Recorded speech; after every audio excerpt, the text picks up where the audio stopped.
let me tell you a little bit about the eagle. First of all, let's start from the bottom and work our way up. Look at those feet. 600 pounds per square inch of crushing power on those feet. He can drive those talons through my glove and crush the bones in my hand. It's really good he likes me. We do appreciate that. It's okay, Scott. The eagle has over 7,000 feathers. 7,000.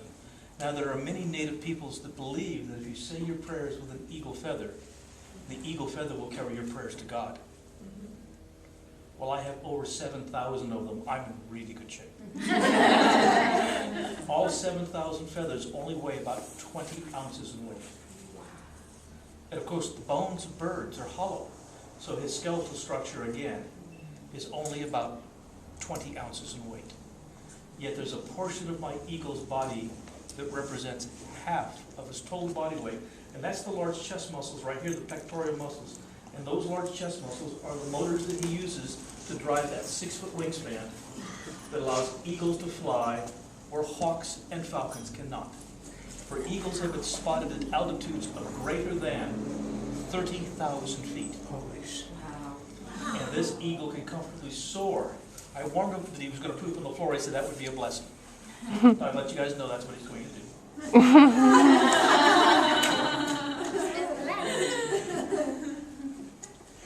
And of course, the eyesight of an eagle is legendary.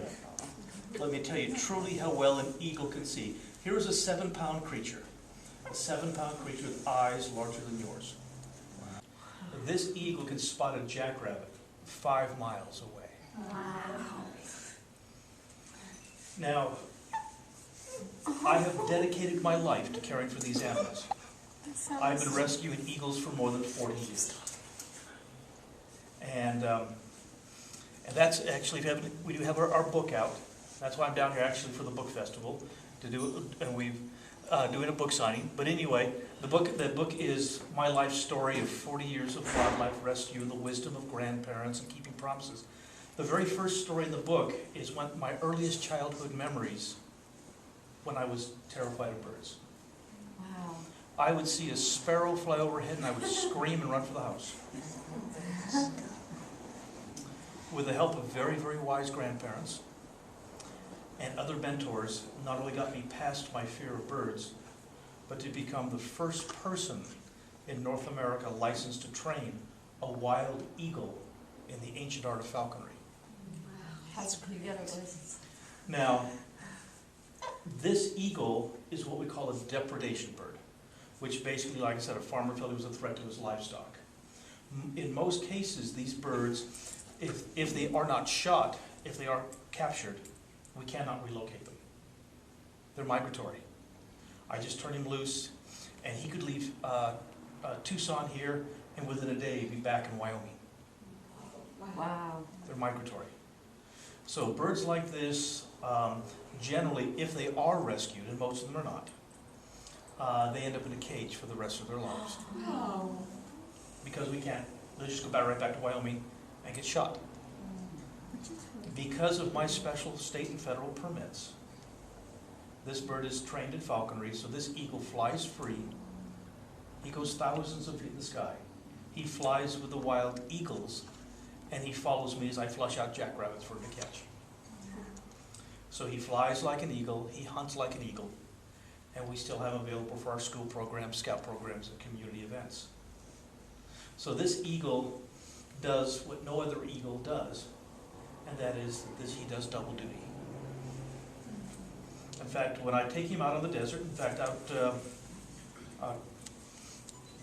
it was 6 years ago that Quinn and I met, and she had met me with Scout, and it was his very first time out of doors since I rescued him.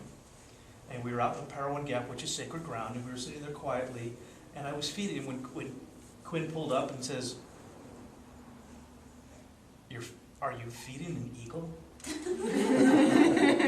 Then I said, "Can I get my video camera?" And I says, "Well, yeah, it's what I do." And Now, just so you know, I found out later that this was the first time Scout was out with Martin outside like this.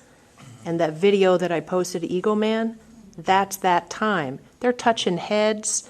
I was amazed later to find out that was. That was 2 weeks after we rescued him from Wyoming. Wow. How old was he? You guys are supposed to be He was boys. 2 years old.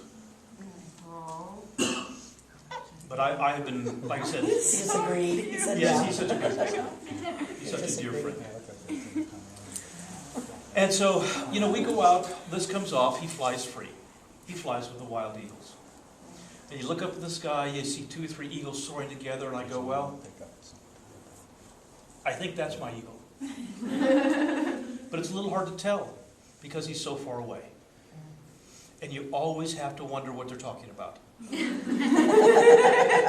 see my eagle. Scout says, I got a human. As Scout is out there cruising with his buddies, I can see him looking over his buddies to say, watch this. I have a trained human. All I have to do is drift out over that guy's head, and he'll run out to the desert with a stick, hitting bushes, flushing out rabbits for me to catch. And I will. And if there are no rabbits to be found, I can blow my whistle, he'll fly back to my glove, I feed him anyway. So basically, this is the hunter, I'm his dog. I'm a really good dog, so he keeps. Here's kind of my goal. People seem to have really enjoyed my little book that my wife and I sat down and wrote. We ask a $20 donation for the book. The profits from the $20 donation go to the Wildlife Foundation. If I can sell 1 million books, we can build the park. I mean, it's that simple. And so what I'm hoping to do is if I can get a group of people that'll go out and blog and tweet and Twitter and cause that little book to go viral, we could build the park. Does that make sense? Mm-hmm. And so that truly is the goal, is to get as many books out as we possibly can.